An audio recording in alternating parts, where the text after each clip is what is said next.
3 ستمبر 1260 کو حملہ آور منگولوں پر مصر کے مملوکوں کی فیصلہ کن فتح ہوئی، جس نے مصر اور اسلام کو بچایا اور منگول سلطنت کے مغرب کی طرف پھیلاؤ کو روک دیا۔ بغداد خلافت عباسیہ کا دارالحکومت تھا۔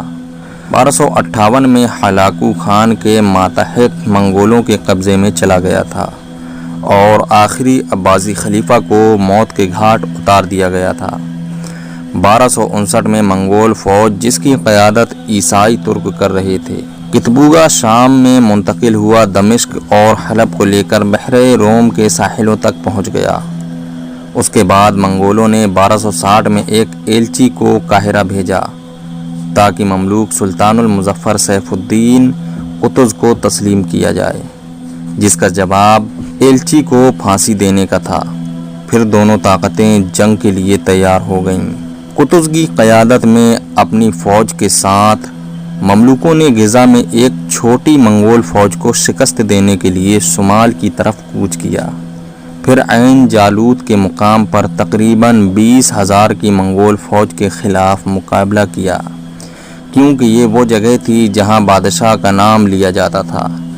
اسرائیل کے داؤد نے فلسطی جنگجو گولیت کو مار ڈالا تھا، جیسا کہ سموئیل کی کتاب میں بیان کیا گیا ہے۔ منگول فوج میں شامی جنگجوؤں کے ایک بڑے گروپ کے ساتھ ساتھ کرسچن، جارجیائی اور آرمینائی فوجی بھی شامل تھے۔ دونوں فوجیں تعداد میں تقریباً برابر تھیں، لیکن مملوکوں کو ایک بڑا فائدہ تھا۔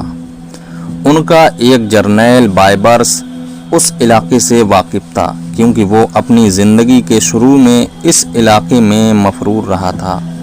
بائبرس نے ناموری طور پر جنگ کی حکمت عملی تیار کی، جس میں منگولوں کی سب سے کامیاب حکمت عملیوں میں سے ایک کا استعمال کیا گیا۔ وہ فریب شدہ پسپائی تھی۔ عین جالوت کے مقام پر مملوکوں نے اپنی فوج کا بڑا حصہ پہاڑیوں کے درختوں کے درمیان چھپا لیا اور ایک چھوٹی فوج کو بائبرس کے نیچے بھیج دیا۔ اس کا گروہ کئی گھنٹوں تک منگولوں کو مشتعل کرنے اور ان پر قبضہ کرنے کے لیے بار بار پیچھے اور آگے بڑھتا رہا۔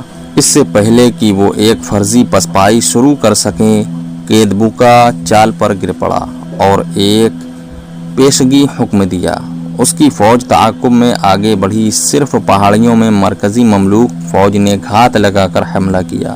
پھر مملوکوں نے چاروں طرف سے حملہ کیا، اپنے گھڑ سوار دستے اور تیروں کا ایک بھاری طوفان چھوڑ دیا، لیکن منگولوں نے مخصوص درندگی سے مقابلہ کیا اور مملوک فوج کے بائیں بازو کا رخ موڑنے اور توڑنے میں کامیاب ہو گئے۔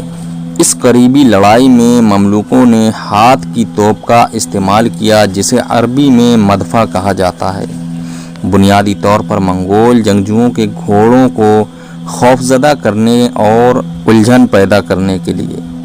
عصری بیانات بتاتے ہیں کہ مملوک سلطان قطز نے اپنا ہیلمٹ نیچے پھینک دیا اور اپنے جوانوں کو اسلام کے نام پر لڑنے کی ترغیب دی، اور اس متاثر کن تقریر کے بعد مملوکوں کو بالادستی حاصل ہونے لگی۔